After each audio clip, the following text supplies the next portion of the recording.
A glass half empty or one half full is a question many would be left with at the conclusion of talks between the US President Joe Biden and his Chinese counterpart Xi Jinping in their first meeting in more than a year. The meeting in San Francisco comes at a time when ties between Beijing and Washington have been increasingly tense, and China seeks to expand its economic and strategic muscle well beyond its shores. Look, he's a dictator. US President Joe Biden's description of China Xi, though he did add in the same breath, anyway, we made progress. The talks, though, are seen to have been positive and constructive, though the White House made it clear America wouldn't bend over its core concerns. Significantly, President Biden emphasized that the US and China were in competition. The US would continue to align with partners and allies around the world. That alignment clearly includes countries such as India, with whom the US has an incredibly close strategic relationship. At a time when China has been building military bases in the Indian Ocean region and holding military exercises with Pakistan. In fact, Beijing and Islamabad are in the midst of their largest ever naval exercises. These images show Chinese warships docked in Karachi earlier this week. Beijing is also selling military equipment to countries surrounding India, Bangladesh, Myanmar and Pakistan. But the larger message from the White House is clear. The world expects the United States to manage competition responsibly in order to prevent the relationship from veering into conflict, confrontation or a new Cold War. Any potential conflict in the Pacific region could be linked to China's tensions with Taiwan. China sees Taiwan as its territory as Taipei asserts its democratic rights. America is clear in this. The world has an interest in peace and stability in the Taiwan Strait. Another area of potential conflict, the South China Sea, where China has built artificial islands on reefs on territory it claims as its own, a fact disputed by many regional players. In its statement, the White House has emphasized its enduring commitment to freedom of navigation and overflight in the South China Sea, a position echoed by New Delhi. To ensure that militarily things don't get out of hand, there will now be a resumption of high-level military-to-military communication, which includes the resumption of telephone conversations between theater commanders. Significantly, there has been forward movement on combating illicit drug manufacturing at a time when the United States faces an epidemic of addiction and death linked to the growing availability of fentanyl, a potent synthetic opioid which US authorities believe may be coming from Chinese companies against whom criminal charges have been filed.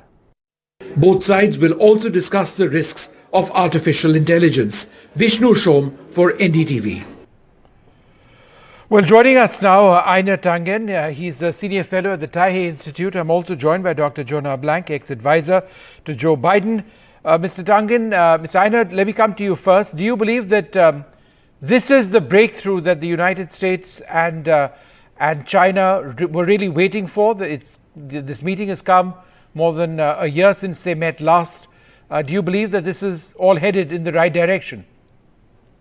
No, I don't believe so. I mean, quite frankly, Biden's desire to express that he thinks that Xi Jinping is a dictator is kind of throwing cold water after what was seemingly a lot of effort to create a positive environment. So far, Xi Jinping has ignored it.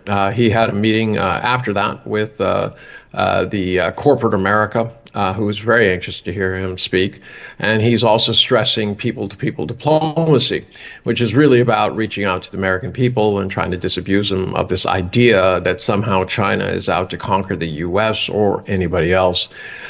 Basically, what it comes down to is that the Washington elite is out of touch with corporate America and the actual needs of the American public. And at some point that will come through. So Xi Jinping his charm offensive is aimed basically at trying to remind people that China is not the one who started wars. It has been the U.S. Dr. Jonah Blank, was it necessary for President Biden to refer to Xi Jinping as a dictator? Was after talks which were seen to be fairly productive? Well, thank you for having me, Vishnu. It wasn't something he brought up simply on his own. He was responding to a question put to him by a reporter. And he's referred to Xi as a dictator in the past. It would have been somewhat unusual if he were to try to backtrack. He made clear that this was a comment not on Xi himself, but on the entire political system of China. It's not a particularly controversial thing, and I think that China's response to it was quite restrained. Sorry, is there a comment there? I'm sorry, Mr. Tangen, go ahead. What were you saying? Well, the idea that this isn't controversial, I don't understand it. If Xi Jinping said that Joe Biden was an absurd excuse for a president and he was senile, I think that would be seen as hostile. So your characterization of trying to say that this is non-controversial is gaslighting. The fact is, Xi Jinping has taken a very positive view towards U.S.-Chinese relations, and Joe Biden has, basically, in his usual style, put his foot in his mouth after a tremendous amount of effort by the American establishment to try to repair what is damages. 2 days ago, the U.S. put out a $30 billion refinancing of bonds. It did not go well. Rates went up, and the entity that issued the bonds was forced to take 25% of them. There's $1.5 trillion in new bonds that will be coming onto the market, in addition to the refinancing of trillions more. So at this juncture, the U.S. is running a Ponzi scheme for a budget, basically borrowing money to pay the interest on money that it's already borrowed in additional borrowing, with no clear indication of how it intends to pay it back. So this idea that this is non-controversial is pure gaslighting. Dr. Blank, would you like to respond? Yeah, sure. There are a lot of conspiracies wrapped up in that statement. I don't think your viewers have the time for me to go through one by one. I'm not sure exactly what political position your guest is advocating, but I think it's pretty clear that virtually all American politicians across the political spectrum take a pretty jaundiced view of the political structure within China. Within American politics, that's not a very controversial view. And Xi Jinping... Why would you say that? 37% of Americans believe that the U.S. Political structure is actually doing anything which is in their interest. That's according to Pew. Why would you say it's non-controversial? You're referring to something completely different. Americans are quite disenchanted with the state of American politics. That says absolutely nothing about their view on China's politics. Let's keep to the subject if we can. All right. That would be nice. All right. U.S. views of China have been influenced by the $90 billion that are spent by the U.S. But let's stick to the topic. I think it is fair, and Mr. Tangen, I think it is fair that we sort of focus on a couple of the other areas. For example, the positives. There will be a hotline which is set up now between the United States and China. It used to exist. It stopped. It's back now. That's an important confidence-building measure. There is a crisis of drugs and drug use, opiates, in the United States. There are concerns about where it comes from. Both sides are now talking about international narcotics needing to end. Is that not something which, in a sense, does take forward a testy relationship? Well, quite frankly, I mean, the U.S. has a tendency to blame its desires for drugs on everybody else. They vilified basically Latin America and anybody else because they cannot control the root causes of people's desires to check out of America. I mean, the American dream was based on this idea that if you work hard, that if you participate in the system, that anything is possible. I mean, and right now, what do you have? You have a huge number of people who are dying of opiates. The issue is, why are they demanding opiates? Why are they killing themselves? Instead of trying to vilify everyone else for supplying drugs and chemicals, quite frankly, that are actually used in legitimate purposes. I have no problem whatsoever with tracing down any kind, and China agreed to this, that they would look at any company that was providing these kind of, quote, precursors to it. But remember, opiates of what we are talking about are synthetic drugs. They can be manufactured in a million different ways using different chemicals. Closing off one source just means they will go to another. The issue is, why does America need drugs if it's such a wonderful country? All right. Dr. Blank, would you like to respond? No, any progress at all, in these talks? Yes, I think very modest progress, which was really all that anyone should have expected. I think that, Vishnu, you're quite right to note that this was basically low-hanging fruit. Restoring mill-to-mill relations is important for both nations in order to avoid an unintended conflict.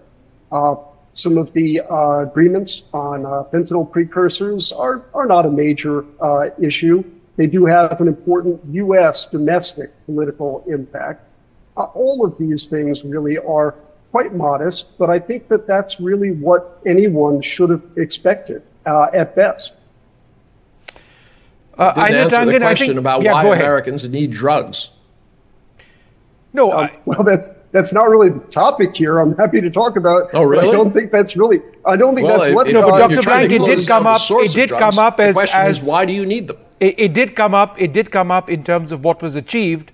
And the White House did make a reference to how that conversation began. But Einar Tangen, let me ask you the larger issue over here, and this is perhaps the biggest issue.